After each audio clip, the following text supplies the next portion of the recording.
Assalamualaikum warahmatullahi wabarakatuh. Selamat datang pada video pembelajaran Kalkulus 1 bersama saya, Abdul Wahab. Pada kesempatan kali ini, saya akan membahas beberapa latihan soal terkait limit fungsi trigonometri. Oke, kita ingat kembali bahwa kalau kita punya suatu limit fungsi aljabar, bagaimana kita menyelesaikannya? Kita substitusikan, ya sebutlah X, ya substitusi X ke dalam fungsinya. Lalu, kalau hasilnya ada, maka kita katakan ya udah langsung. Gitu ya. Kayak misalkan contohnya di sini, ya kita punya bentuk limit seperti ini, ya substitusi gitu kan ya. Dan nilainya apa? Ada. Berapa? 20. Ya udah langsung selesai. Nah, kemudian kalau seandainya kita ketemunya bentuk 0/0, maka idenya apa? Sederhanakan. Yang salah satunya gimana? Ya kasarnya kita coret. Nah, 0 ini pasti ada pembuat 0. Nah, ini harus kita coret gitu ya. Di mana pembuat 0-nya tersebut? Ya, sebagai contoh, ini gitu ya. Apa ini 0/0 nih? Kalau substitusi, ya ini menghasilkan bentuk 0/0. Maka kita faktorin dan kasarnya ini kita coret gitu sehingga nanti kita peroleh hasilnya jadi 6.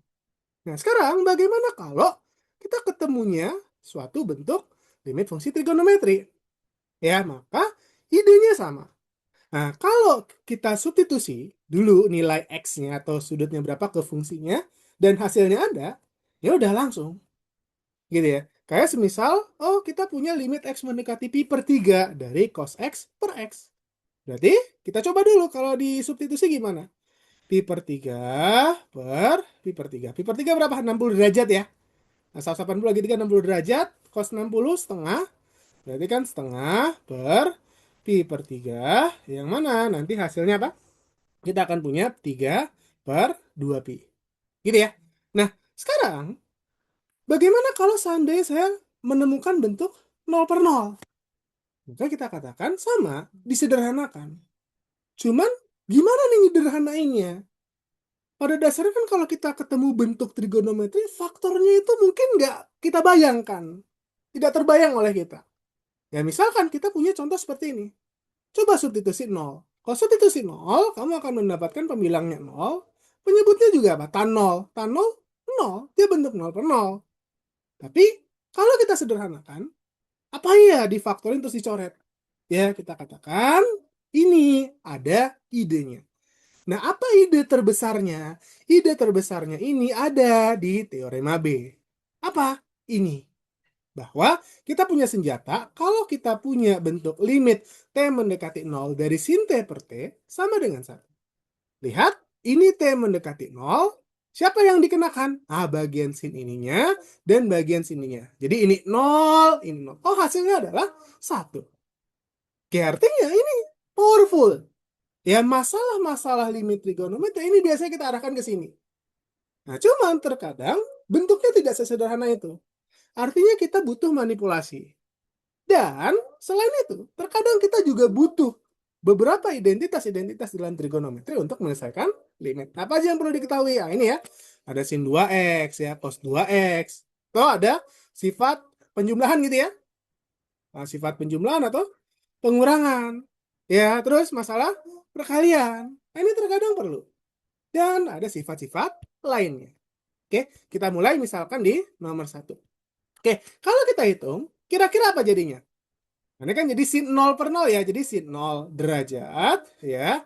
Nah, apa sin 0 per 0. Gitu kan ya? Nah, sin 0 berapa? 0.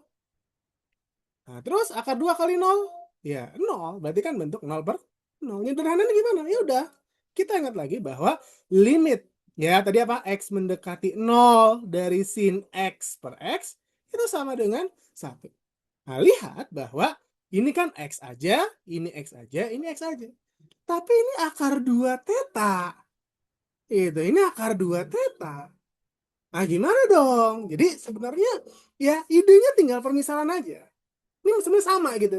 Intinya apa? Idenya permisalan. Jadi kalau kamu misalkan ya apa? Misalkan X deh.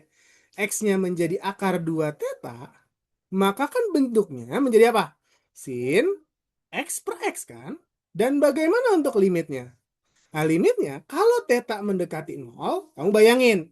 Kalau theta mendekati 0, kamu masukin ke sini, berarti X-nya berapa? X-nya juga otomatis mendekati 0 kan? Kamu masukin 0 ke sini, 0 juga kan? Artinya secara tidak langsung X-nya akan mendekati 0 gitu ya. Jadi X ya mendekati 0. Ya udah, berapa? 1.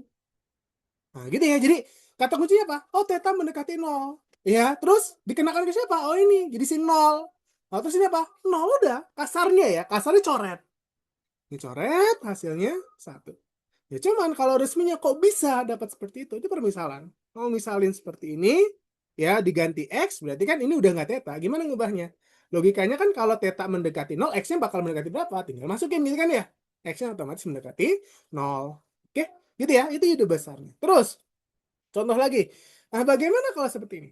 Ingat, kembali lagi bahwa kita punya sifat limit X mendekati 0 dari sin X per X adalah 1. Lihat, ini sama ya. Ini harus sama. Dan kalau mau diterapin, ya dia akan bisa jadi 1 kalau apa sih? Ini 3Y, tapi di sini 3Y. Nah, bisa diterapin tuh jadi 1. Pakai permisalan yang tadi saya maksud. Nah, tapi ini gimana kalau 4Y? Ya, tinggal kamu manipulasi. Gimana manipulasinya? Oke, lihat ya. Supaya nantinya berubah, berarti kan nantinya di sini saya harus taruh 3Y. Nah, tapi kalau saya tambahin 3Y aja, ini akan mengubah nilai. Makanya supaya bentuknya sama dengan ini, saya tambahkan 3Y di sini. Apa saya kalikan 3Y di sini. Jadi ilustrasi ini tuh 1. Gitu ya. Itu 1 yang saya ubah jadi 3Y per 3Y. Dan apa yang terjadi di sini? Nah, saya akan punya ya apa? Limit Y mendekati 0 dari sisin 3Y per 3Y. Nah, ini boleh nggak coret? Boleh. Kan 0 ya, mendekati. Udah boleh saya coret. Jadi dia hasilnya 3 per 4. Nah, terus ini gimana? Ya udah, Y-nya mendekati 0. Berarti kan ini 0. Bawahnya 0. Udah 1. Gitu ya. Kalau detailnya permisalan. Ya, kamu misalin apa? X-nya 3Y, berarti kan ntar sin X per X gitu kan ya? Dan kalau Y-nya mendekati 0, ya berarti X-nya akan mendekati 0. Ya sama pada dasarnya ini idenya adalah 1 kali 3 per 4. Ya udah hasilnya 3 per 4. Oke, gitu ya. Sekarang bagaimana kalau seandainya saya tukar? Tambahan nih, misalkan saya punya ya limit ya Y lagi dah, Y mendekati 0, tapi saya tukar nih misalkan 2Y per sin 5 ya. Kalau kayak gini gimana? Ini kebalik nih. Ya, berarti idenya lihat, kita harus bisa bawa bentuknya sin X per X. Gitu. Nah, berarti gimana caranya? Nah, idenya di sini logikanya kan biar dia bisa berubah, 5Y ini bawahnya harus ada 5Y. Maka idenya gimana? Nah, idenya adalah ya, gampangnya ya, yang penyebut ini saya kalikan 5Y biar cocok dengan format. Gitu ya, biar apa? Sin 5Y gitu ya. Nah, tapi kalau saya biarkan seperti ini akan mengubah nilai. Supaya tetap, maka apa? Apa yang saya lakuin? Saya 2Y-nya saya bagi dengan 5Y. Sehingga nanti ini coret kan? Aslinya itu 1 gitu. Aslinya ini 1. Nah, jadi udah udah terbentuk seperti ini. Jadi gitu ya sederhananya apa rumus terbesar yang sangat berguna ini bentuk ini. Nah, ya udah berarti apa? Ini boleh coret gak? 2Y per 5Y? Boleh. 0. Mendekati kan? Ya, jadi apa kita punya? Oh, kita akan peroleh atau kita bikin gini aja ya. Jadi kan coret berarti 2 per 5 dikali 1 per sin 5Y per 5Y. Masuk kan ke sini. Ya, jadi nah, kalau detailnya kan karena ini udah apa Y-nya 0 berarti kan sin 0 per 0 gitu ya kasarnya gitu ya. Berarti dengan sifat trigonometri apa kita peroleh? 1. Ini 1. Ya udah berarti nanti 2 per 5 kali 1. Udah selesai. Ya 2 per 5. Kayak gitu ya ini tambahan gitu ya. Tambahan. Oke sekarang lanjut lagi. Gimana nih ada tan sekarang? Nggak masalah. Ya, berarti ya kita katakan di sini ini masih sama ya. Ya, kalau kita substitusi ya 0 ya. Kita substitusi berarti kan ntar bentuknya 0 per 0. Nah, bentuk per 0. 0 per 0. Harus sederhanain. Tapi formula kita tadi limit X mendekati 0, sin X per X ini 1. Ini formula besar kita nih yang powerful. Nah, gimana nih makainya sedangkan ini tan? Ya udah. Kamu munculin nih, usahakan ada sin. Gimana cara munculin? kita ingat bahwa tan T itu apa? Sin per cos kan? Muncul nih ada sin. Ya harapannya apa? Bisa nih diarahkan ke sini. Gitu ya. Nah terus berarti gimana? Nanti kita akan punya limit ya kalau saya jabarin berarti kan nanti 2T tannya bisa berubah jadi sin T per cos T. Nah, dia naik ya. Jadi nanti saya bisa tuliskan limit T mendekati 0, 2T kali cos T per sin T. Nah, kita lihat lagi. Masih dengan masalah yang sama bahwa ini akan bekerja kalau ada apa? Per T kan? Ya udah, tambahin aja. Jadi kasarnya nanti bentuk yang penyebutnya itu menjadi apa? Sin T per T. Kenapa begitu? Biar berlaku yang ini, gitu ya. Biar berlaku yang ini. Tapi kalau kamu hanya menambahkan di sini saja, ini akan mengubah nilai. Gimana caranya? Ya, maka tadi yang 2T kali cos T, saya bikin juga ada per T. Jadi kasarnya ini nih kayak dicoret gitu loh. Ya. Nah, berarti di sini, ini boleh hilang nggak? Boleh hilang ya? Ini bisa hilang ya, jadi 2 gitu ya. Jadi nanti sama dengan limit T mendekati 0, 2T ketemu T, 2 ya. Kali cos T, ya saya bikin ini ya, 1 per sin T per T. Ya udah ini formula tadi kan, ini 0, berarti kan nih 0 per 0 gitu kan ya. Ya udah 1 gitu ya, ini 1. Ya, ya udah berarti gimana? Kamu punya, nanti ini 1, ini 2, masukin 0 ya, cos 0, 1. Berapa nanti? Ya, 2 gitu ya. Nah, ini yang nomor 3. Oke, lanjut lagi. Bagaimana kalau kayak gini? Ya udah, ya sederhana gitu kan ya. Ini apa? Kalau kita substitusi, kita peroleh bentuk apa? Kita peroleh bentuk nanti ya apa? 0 kuadrat 0 kurang 0 sin 0 0 ya. Jadi 0 penyebut juga 0, bentuk 0 per 0 ya udah. Sederhanain. Gimana sederhanainnya? Nah, kalau kita lihat di sini, yang pertama, ini kita bisa lepas ya. Jadi, bikin X kuadrat per 2X min X per 2X tambah sin X per 2X. Bisa gini kan ya? Jadi, penyebutnya, apa, pembilangnya saya lepas. Ya, bisa kan? Ya udah. Berarti kan masing-masing kita selesain gitu ya. Untuk yang pertama, limit X mendekati 0, X kuadrat. Ini kita coret boleh ya? Berarti nanti kita punya X per 2 dikurang. Ini X sama X habis ya, boleh ya? 0.